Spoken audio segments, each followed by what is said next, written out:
Hi guys, welcome है आपका आपके चैनल एग्जाम फल में। आज हम आपके लिए लेके आए हैं असिस्टेंट रजिस्ट्रार की सीरीज़।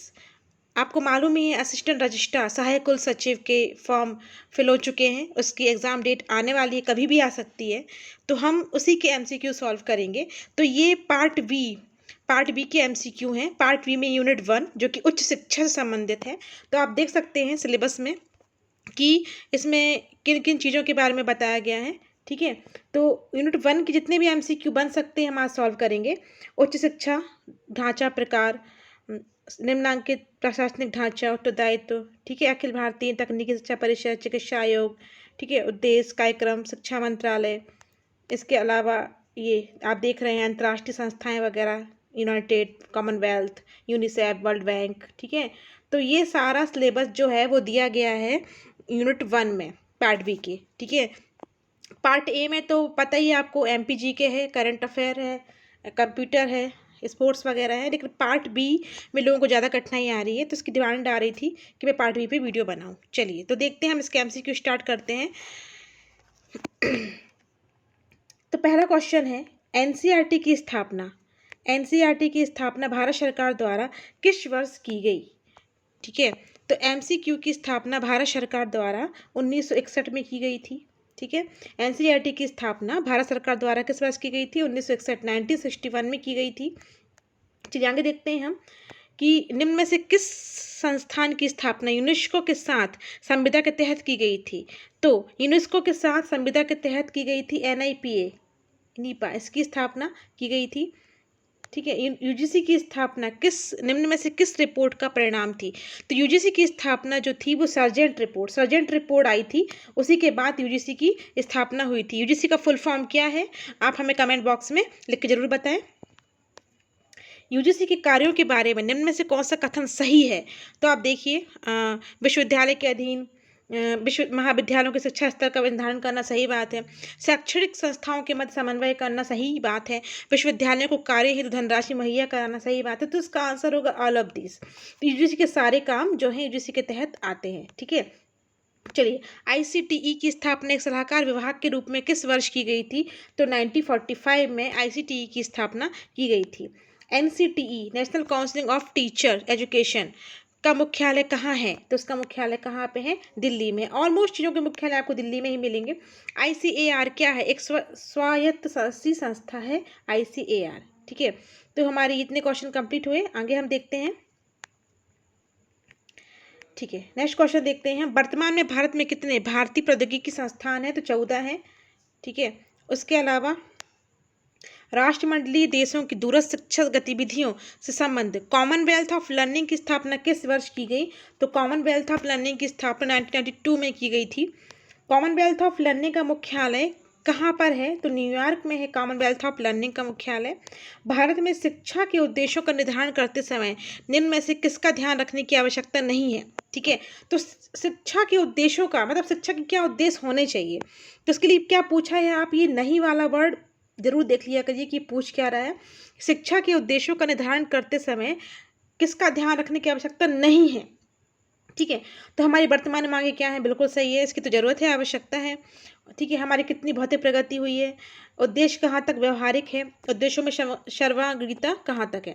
तो सब सही लग रहे हैं। ये वाला जो आंसर है कि हमारी कितनी भौतिक प्रगति हुई है, इसको ध्यान रखने की आवश्यकता नहीं है। बाकी तीनों कथन बिल्कुल सही है। ठीक है, देश की वर्तमान परिस्थितियों में शिक्षा का उद्देश्य क्या होना चाहिए?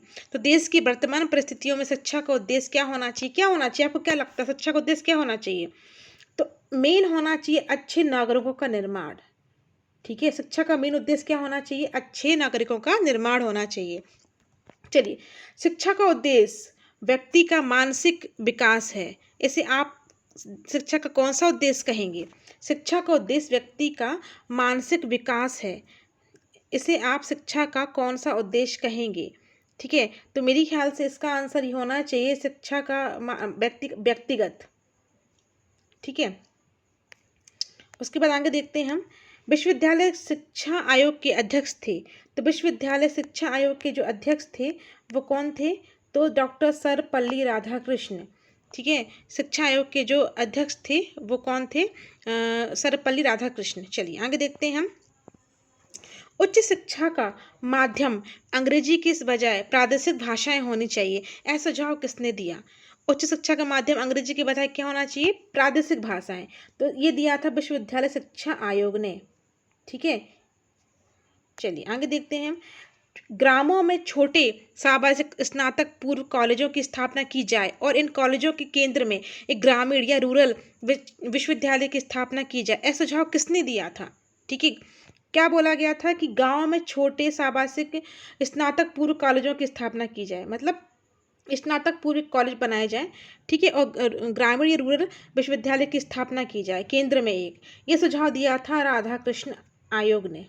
ठीक है, चलिए आगे देखते हैं हम। भारत सरकार ने केंद्रीय विश्व शिक्षा सलाहकार बोर्ड के सुझाव पर माध्यमिक शिक्षा आयोग की स्थापना की, तो कब की? 23 सितंबर 1952। 23 सितंबर 1952 में केंद्रीय शिक्षा सलाहकार बोर्ड के सुझाव पर माध्यमिक शिक्षा आयोग की स्थापना की। किस आयोग समिति के अनुसार माध्यमिक शिक्षा हमारी शिक्षा की सबसे कमजोर कड़ी है? तो मुदालियर कमीशन। मुदालियर समिति के अनुसार माध्यमिक शिक्षा हमारी शिक्षा की सबसे कमजोर कड़ी है।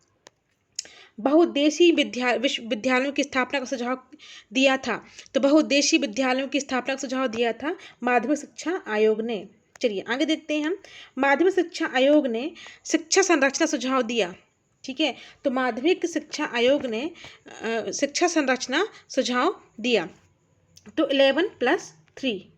ठीक है, 11+3, तो ये सुझाव दिया था माध्यमिक शिक्षा आयोग ने। चलिए आगे देखते हैं हम। प्रौढ़ शिक्षा के अंतर्गत कोठारी आयोग ने किस कार्यक्रमों को स्थान दिया? तो कोठारी आयोग ने प्रौढ़ शिक्षा के लिए निरक्षरता उन्मूलन,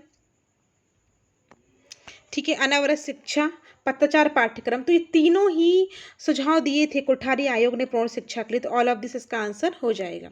चलिए, भारत सरकार ने शिक्षा आयोग की नियुक्ति की, कब की? तो भारत सरकार ने शिक्षा आयोग की नियुक्ति की थी 14 जुलाई 1964 प्रस्ताव द्वारा। चलिए नेक्स्ट क्वेश्चन देखते हैं हम। 10+2+3 मतलब 10वीं 12वीं और उसके बाद 3 साल का ग्रेजुएशन की शैक्षिक संरचना का सुझाव किसने दिया था सबसे पहले? तो कोठारी कमीशन ने दिया था। ठीक है, कोठारी कमीशन ने दिया था, और पहली शिक्षा नीति भी कोठारी कमीशन की सिफारिश पर ही आई थी। ठीक है, सार्वजनिक शिक्षा के लिए कॉमन स्कूल सिस्टम को राष्ट्रीय लक्ष्य माना जाए, यह सिफारिश किसने दी थी? सार्वजनिक शिक्षा के लिए कॉमन स्कूल सिस्टम को राष्ट्रीय लक्ष्य माना जाए, यह सिफारिश दी थी कोठारी कमीशन ने। ठीक है, माध्यमिक शिक्षा के स्तर के उन्नयन के लिए विद्यालय संकुलों की स्थापना की जानी चाहिए, ऐसा सुझाव किसने दिया था? माध्यमिक शिक्षा के स्तर के उन्नयन के लिए विद्यालय संकुलों की स्थापना की जाए, ऐसा सुझाव दिया था शिक्षा आयोग ने। ठीक है, ब्रिटिश सरकार से आज्ञा पत्र पाकर प्राप्त करके ईस्ट इंडिया कंपनी की सरकार ने भारत में शिक्षा प्रसार के लिए क्या क्या किया? ठीक है, तो देखिए, भारत में शिक्षा प्रसार के लिए अपना दायित्व माना, कम से कम 1 लाख रुपए व्यय करने के लिए धनराशि व्यवस्था की। ठीक है, ईसाई पादरियों को शिक्षा के प्रसार के लिए खुली छूट दे दी, और ऑल ऑफ दिस, तो इसका आंसर क्या होगा? All of this. राष्ट्रीय ओपन स्कूल, खुला जो स्कूल होता है, उसकी स्थापना कब की गई? तो राष्ट्रीय ओपन स्कूल की स्थापना की गई थी 1989 में। एनसीईआरटी की स्थापना कब हुई थी? तो एनसीईआरटी की जो स्थापना है वो हुई थी, अभी पढ़ा है शायद अपन ने इस क्वेश्चन को, 1961 में। चलिए आगे देखते हैं।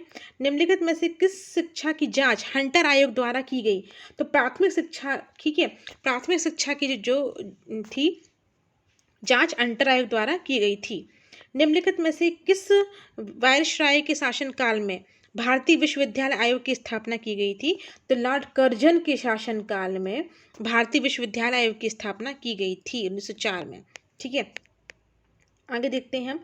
भारतीय मौसम वेधशाला कहाँ है? तो भारतीय मौसम वेधशाला जो है वो पुणे में है। ठीक है, विश्वविद्यालय अनुदान आयोग की स्थापना कब हुई थी? तो विश्वविद्यालय अनुदान आयोग की स्थापना हुई थी दिसंबर 1953 में, दिसंबर 1953 में। ठीक है, उसके बाद है केंद्रीय शिक्षा सलाहकार बोर्ड की स्थापना कब की गई थी? केंद्रीय शिक्षा सलाहकार बोर्ड की स्थापना 1920 में की गई थी। राष्ट्रीय शैक्षणिक अनुसंधान एवं प्रशिक्षण परिषद का नियंत्रण किसके अधीन है? यह एक स्वायत्त संस्था है। ठीक है, भारतीय उच्च अध्ययन संस्थान शिमला का नियंत्रण किसके अधीन है? यह एक स्वायत्त संस्था है। ठीक है। तो ये भी स्वास्थ्य संस्था है। भारतीय उच्च अध्ययन संस्थान किसी के अधीन नहीं है। भारत में भाषा की समस्या सुलझाने के लिए मुदलियर कमीशन ने क्या सुझाव दिया? उन्होंने सुझाव दिया था कि एक मातृभाषा की व्यवस्था हो, ठीक है, और दूसरी इंग्लिश अथवा हिंदी हो। तो इसमें आंसर क्या होगा? दोनों सुझाव दिए थे, एक मातृभाषा, सेकंड हिंदी अथवा इंग्लिश। तो ए और बी दोनों सुझाव दिए थे, ठीक है। शिक्षा नियोजन का अभिप्राय है, ठीक है, शिक्षा नियोजन का क्या अभिप्राय है? कार्यक्रम को उचित प्रकार से क्रियान्वित करना, कार्यक्रम को उचित प्रकार से क्रियान्वित करना। नियोजन मतलब किसी चीज को क्रियान्वयन करना, ठीक है। भारतीय ऐतिहासिक अनुसंधान परिषद के गठन का वर्ष है, तो भारतीय ऐतिहासिक अनुसंधान परिषद का गठन हुआ था 1972 में। भारत में आधुनिक शिक्षा की जन्मदाता, भारत में आधुनिक शिक्षा की जन्मदाता मानी जाने वाली संस्था है, तो भारत में आधुनिक शिक्षा की जन्मदाता मानी जाती है ईसाई मिशनरियाँ, ठीक है, ईसाई मिशनरियाँ। चलिए, तत्कालीन शैक्षणिक अराजकता को दूर करने के लिए किस समिति का गठन किया गया? तत्कालिक शैक्षणिक अराजकता को दूर करने के लिए किस समिति का गठन किया गया? किसका गठन किया गया था? गोखले समिति, ठीक है, गोखले समिति तत्कालिक अराजकता को दूर करने के लिए इसका गठन किया गया था। चलिए, शिक्षा के लोक व्यापीकरण से व्यक्ति को साक्षर बनाने का दायित्व किसे सौंपा गया? तो शिक्षा के व्यापीकरण से व्यक्ति को साक्षर बनाने का दायित्व सौंपा गया था राष्ट्रीय साक्षरता प्राधिकरण को। भारत में शिक्षा लोक व्यापीकरण में किसका सहयोग नहीं लिया जा रहा है? ठीक है, तो भारत में शिक्षा लोक व्यापीकरण में किसका सहयोग नहीं लिया जा रहा है? नहीं, तो ऐच्छिक संस्थाओं का अपनी मर्जी से जो दे सकें लिया जा रहा है, विद्यालय संस्थाओं का, पंचवर्षीय योजनाओं का, ठीक है। अन्नपूर्णा शिक्षा योजना का सहयोग जो है वो नहीं लिया जा रहा है, ठीक है। शिक्षा की मुख्य विशेषता है, क्या है? शिक्षक जो है शिक्षक प्रधान दृष्टिकोण, ठीक है, छात्र केंद्रित दृष्टिकोण, ठीक है, अभिभावक प्रधान दृष्टिकोण, उपरोक्त सभी, ठीक है। तो शिक्षा की मुख्य विशेषता क्या होनी चाहिए? तीनों ही होनी चाहिए। शिक्षा के औपचारिक अभिकरण के रूप में विद्यालय का मुख्य कार्य कौन सा है? ज्ञान प्रदान करने का, विभिन्न खेलों द्वारा शारीरिक विकास करने का, व्यावसायिक एवं तकनीकी ज्ञान प्रदान करने का। तो ऑल ऑफ दीज, ठीक है, तीनों ही चीजें हैं, खेल, ज्ञान, व्यवसाय, तकनीकी ज्ञान, ठीक है। क्या औपचारिक अभिकरण के रूप में भी विद्यालय बच्चों की रुचि और योग्यता का ध्यान रखते हैं? ठीक है, तो उसका आंसर क्या होगा कि हाँ, रखते हैं। औपचारिक अभिकरण में भी बच्चों की पसंद का और योग्यता का ध्यान रखते हैं, ठीक है। उसके बाद है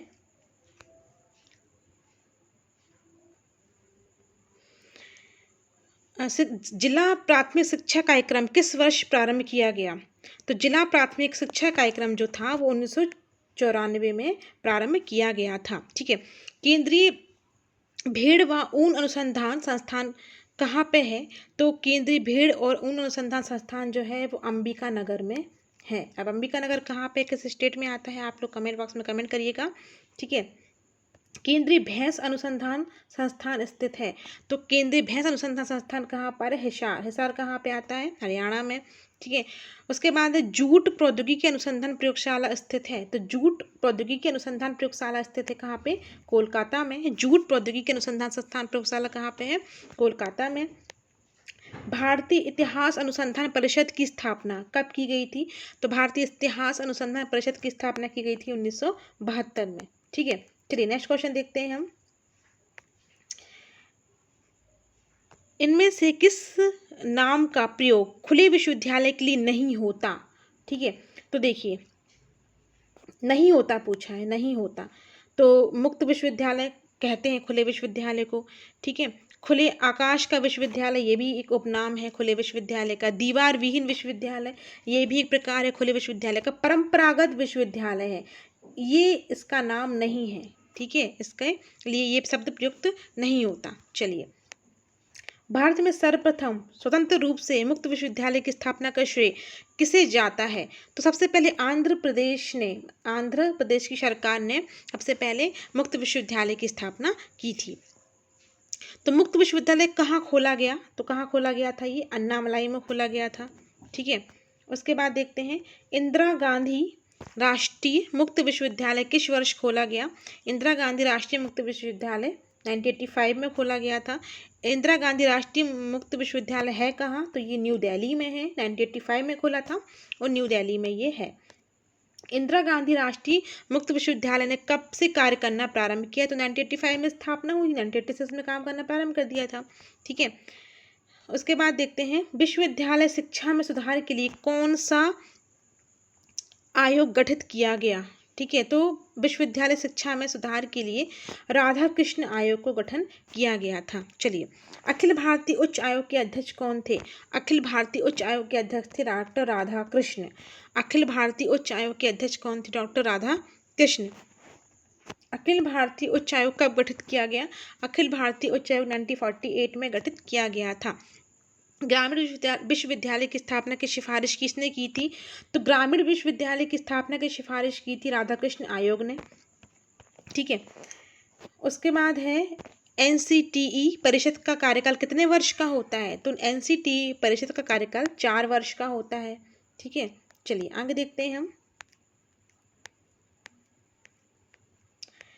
एनसीवीटी क्या है? एनसीवीटी का फुल फॉर्म पूछ, जितने भी हैं ये एनसीटी, आईसीएआर, एनसीवीटी सबके फुल फॉर्म आपको अच्छे से याद कर लेना, एक आध दो फुल फॉर्म आ सकते हैं।